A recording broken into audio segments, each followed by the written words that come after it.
Good evening and welcome to the INFOWARS Nightly News. I'm your host, Rob Dew, and today's date is Wednesday, June 18th, 2014, and here's a look at some of our top stories.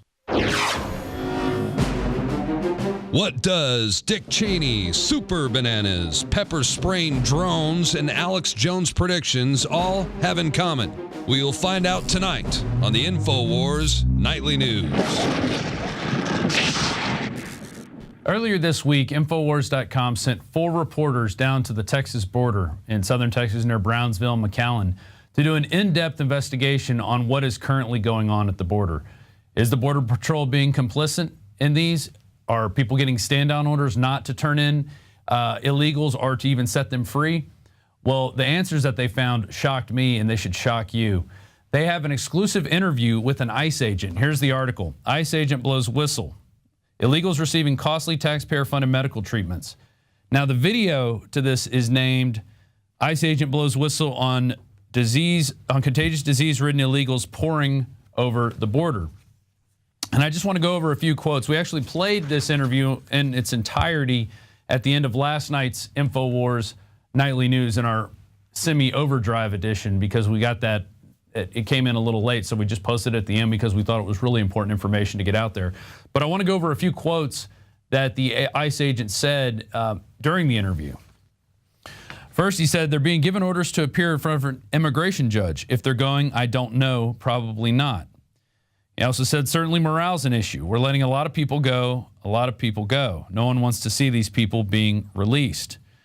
And as an American who wouldn't have any type of concerns, he said in frustration. The dangers are paramount. And not only that, the medical benefits these people are given is pretty far out, considering we have people here at home that need help. He's referring to the VAs that wait sometimes months, sometimes years to get basic medical attention. Our own Staff Sergeant Joe Biggs went in complaining that he was coughing up blood, and he was told, well, he can meet somebody in July. And he went back in May. So nearly 2 months he's going to have to wait just to see a doctor. Moving on, when asked whether illegal immigrants receive medical treatment at facilities, the agent answered, absolutely. Whoever is detained goes through a lengthy screening process, checks x-rays, check for tuberculosis, things of that nature, and they're treated. And he mentioned that they do get people with tuberculosis. He said there may be a couple that come through to admit to having communicable diseases, but we really don't check for communicable diseases. That's not part of our screening process. That should terrify you. That the agents that are sworn to protect our border are actually bringing people in, giving them medical treatment, and then setting them free with a piece of paper that says, hey, come back to this court date. And these people don't have an address. There's no way to track them down. They're not in the system like the regular citizens like us, who can be tracked down when they don't appear for court and get warrants and things of that nature. That's not going to happen in this case. This should terrify you. Not because it's bad that these people are coming here searching for a better way of life, because that's obvious. Who wouldn't want to come to this country to search for a better way of life? But there are processes in place, and it's to ensure that we get the people that should be coming in here, the people that are welcome here, the people that are coming through the right processes. We have these things set up for a reason. We don't let just anybody drive. We make people get driver's licenses. And there's a reason for that. And it's just basic safety. And we don't have the money to pay for everybody. We don't have the money to give these people medical care and to give them food stamps. We just don't have it. And that's the way it is. But going back to the VA scandal, which the agent alluded to, this is out of Mail Online. Scandal-plagued VA hospital gave $10 million in bonuses to administrators who covered up wait times for vets that likely led to the deaths of former soldiers. More than 2,100 employees were giving bonuses over a 3-year period. And the bonuses were merit-based. Merit-based means they're based on how well you perform the job. So by covering up and putting secret wait lists together, they're actually rewarded for this type of behavior. And it got more. Back in 2011, they were given $2.5 million in bonuses. By 2012, it was $3.5 million and $3.9 million last year. The employees included doctors, nurses, administrators, the people involved in scheduling these people, secretaries, and cleaning staff. The VA's Inspector General's report found that 1,700 veterans seeking treatment at the VA hospital were at risk of being lost or forgotten and being kept off the official waiting list. Wow, imagine that. And there's one of the perpetrators there, Sharon Hellman, and 2 others were placed on administrative leave last month following the allegations that some veterans may have died waiting for appointments. Hellman, who earned $169,000 annual salary, had a $4,900 bonus from last year that was rescinded by VA officials. Wow, she made $169,000 last year by putting people on secret waiting lists and keeping people from getting treatment. But what I'm about to show you is really going to freak you out. And this is off the website. It's called Open the Books. And they list veteran salaries, veteran administrators' salaries out of Phoenix. And this is just from 2010. Look at Harold Dossett, $324,000 a year. Look at Kenneth Scarlett, $304,000. Look at Danny Kilpatrick, $301,000. Look at Durga Powell, $297,000. These are all in the Veterans Health Administration. I don't know what their actual job titles are, but this was 4 years ago. And these people are being paid this much money. You think they would develop a system to get veterans care in a timely manner. But no, they don't do that. What they do is move the paper over here, put them in a secret waiting list, pretend they don't exist, dismiss their concerns, make fun of them. You've seen the reports from Joe Biggs.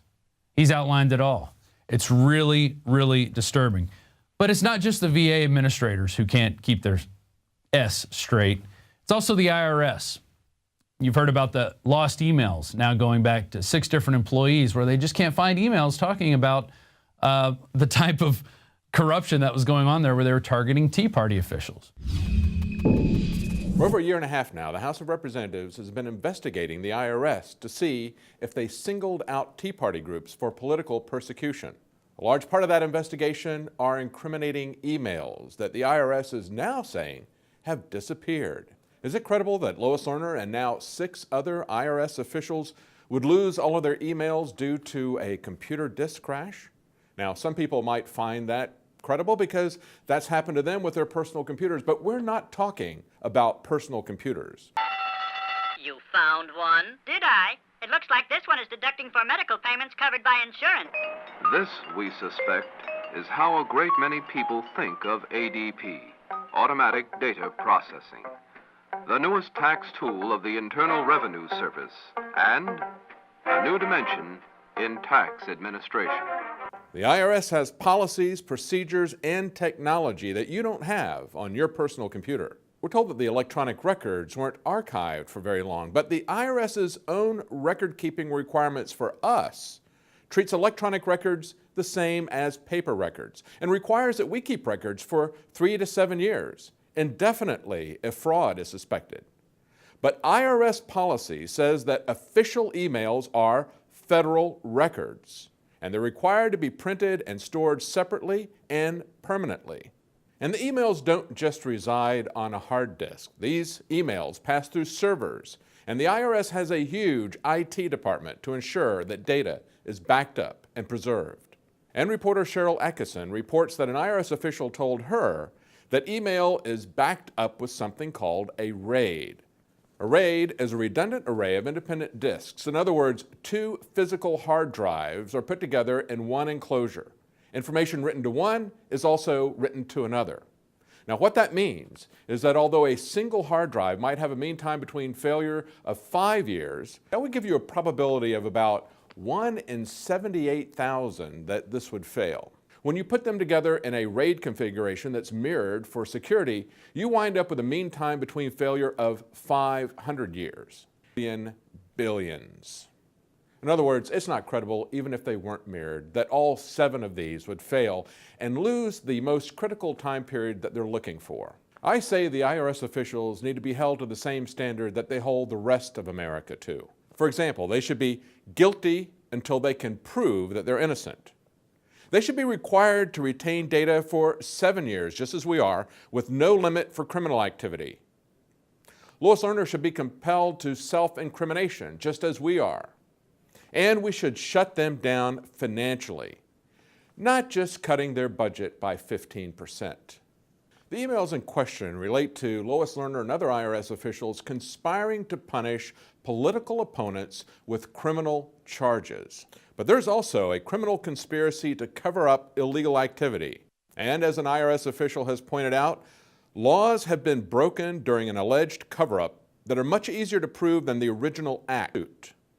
If you remember back to Watergate, the articles of impeachment didn't come after Richard Nixon for breaking into an office. It came after him for covering up information about those who did, and for using the IRS against political enemies.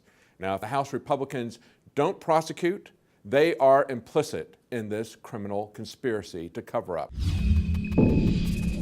So just remember, when you're filling out your taxes every year, you have to keep your records for up to 7 years so the IRS can go back and snoop at any time through those records. But they don't have to keep track of their own emails. And they're not big. These aren't giant files. These are small text files. These aren't large, giant video files that we deal with here at INFOWARS and in Prison Planet.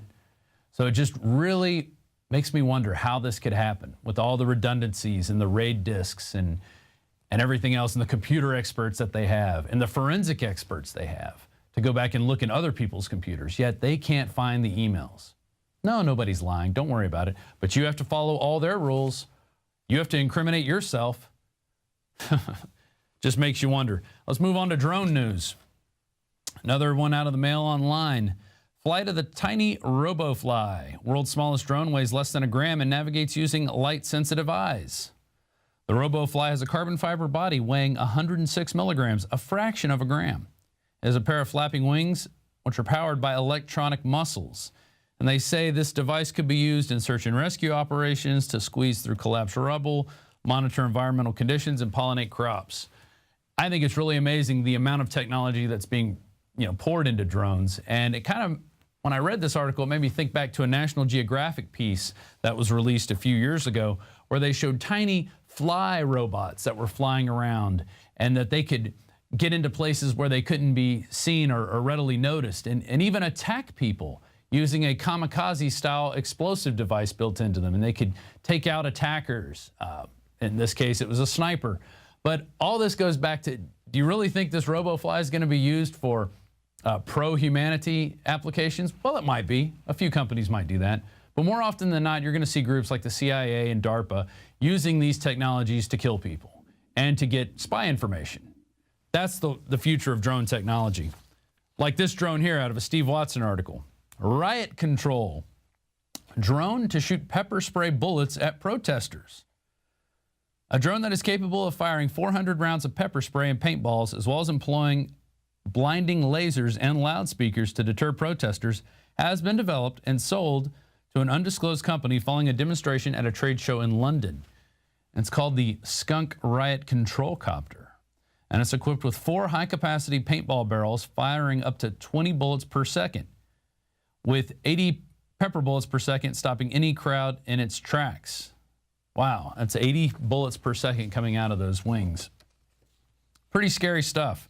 Noel Sharkey, chair for the International Committee for Robot Control Arms, it's a campaign group, he described it as creepy authoritarianism and the suppression of protest. He also mentioned that firing plastic balls or bullets from the air will maim and kill. And you might think, oh no, they're just paintball bullets. They're not going to hurt you. Let's take a look at this live leak post. Veteran Marine fighting for his life after being shot in the face with gas canister at an Occupy Oakland clash. This is a Marine veteran who was protesting the cops beating up people in Oakland during Occupy. He was hit in the face with a gas canister. He doesn't look like he's doing too well. Looks like a little more than crowd control. Well, that's the future you're going to be facing with these drone technologies. It's not a future of happiness and search and rescue and empowerment. It's going to be command and control, while the commanders and controllers sit back in a control room piloting drones, attacking people who have had their jobs taken away, have had their pensions taken away, who are basically at their wits' end. That's the future. And even people like one of the heads of Tesla, Elon Musk, is worried about this type of scenario being developed, especially with artificial intelligence, which is where drones are going. We had this article where there's going to be autonomous drones flying around Afghanistan, picking out targets and firing without anybody telling them to. So don't worry, that technology is coming home here. He believes